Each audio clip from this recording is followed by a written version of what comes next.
Well, last year was my first festival show, so there's a common misconception about me that I'm a stand-up comedian, which anyone that spends any amount of time with me realises soon enough that I'm not. But a lot of people were asking, a lot of the public were asking, when are you next gigging? And it just feels a bit disrespectful to explain to them I'm not what they think I am. Because if they think I am something, then I must be that to them. Well, a complicated philosophical argument, a bit post-Rousseau.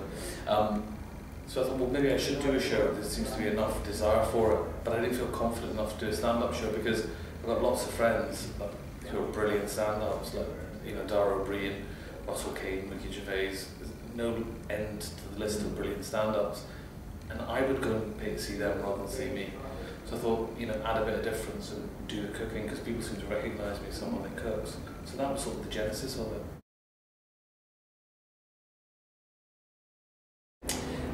Well, last year it was cooking and chatting and telling stories to the audience. And what we thought we'd do this year is because I do so much interviewing in my life on radio and television and the like, we thought it would be quite a nice twist to do chatting while cooking dinner for the guests and some of the audience. So we fiendishly called it Chat Masala. We have just heard today we might be getting a Russian supermodel for the opening night, which is very exciting. We've got Jim Naughty from the Today programme for me to come on. Stalwarts of the festival like Jamie Godley, Wendy Wason, some really fantastic and interesting people. And a lot of people that are simply out there. Ian Rankin will probably come on. So it's got a lot of friends will come on. Angela Hartman, the Michelin star chef, is coming on, which is really nice because she's a mate and I get to cook for her on stage. See, I just think cooking on stage is like cooking in my flat. But of course there's all these kind of health and safety things, and you want to be, because the last thing you want is anyone to be poorly having come to an entertainment show, although most of the time people are after they come to mine, but for very separate cerebral reasons. So I've had to apply for and be tested on my hygiene certificate online, which is one of the most challenging things I've had to do online. It's fascinating and incredibly boring at the same time.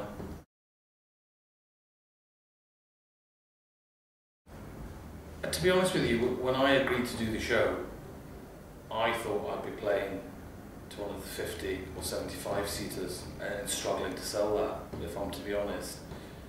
And when Karen Corrin and Gilda Bloom said, you're going in the big room, I was genuinely worried I'd be playing to half a dozen people and a dog. Luckily, I forgot the dog. To be honest, the overriding kind of emotion,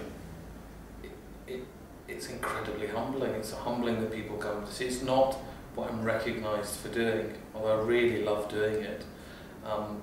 It wasn't nerve-wracking because it's a very relaxed show, and I'm sort of doing things that I've been doing, for a lot of my life, which is chatting and cooking, two things I love doing.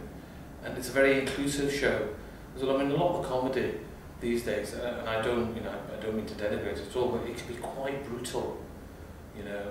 And that's certainly not what I do. It's very kind of loving and kind of warm and generous. You kind of hopefully you have a nice time doing it. So it was great fun to do, and just astonishing that so many people showed up and kind of gave me their precious time in Edinburgh.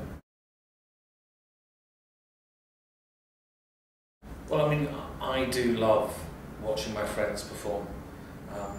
There's a stand-up called Wendy Wason, who's from Edinburgh. It's quite rare to see an Edinburgh act in Edinburgh. So I'm currently working with her on some projects, and her darkness makes my toes curl, and I love it.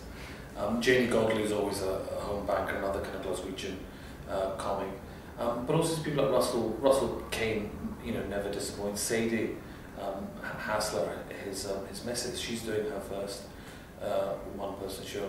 She's brilliant. She's just one of those faces. She's very pretty, but you look at, she's got a face that makes you laugh. So I'm looking forward to seeing them.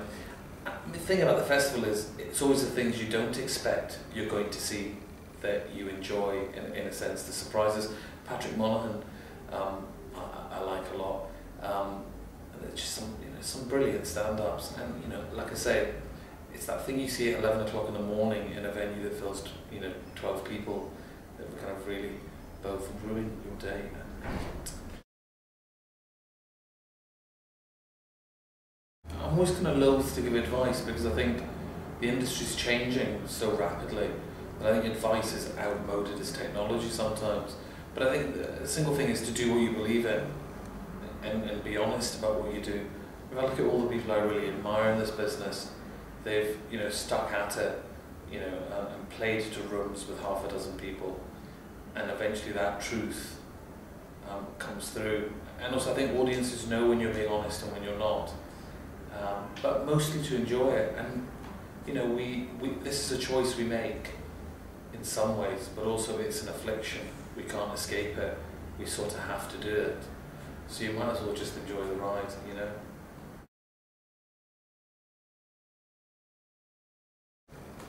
I don't really have any ambitions, to be honest. I just, I'm blessed to do the work I do. I love doing the work I do.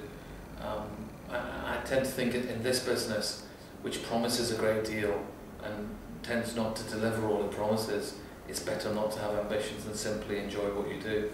I'm having a great time. I'd love to continue in Edinburgh. I'd love to continue touring. Let's just see what comes up.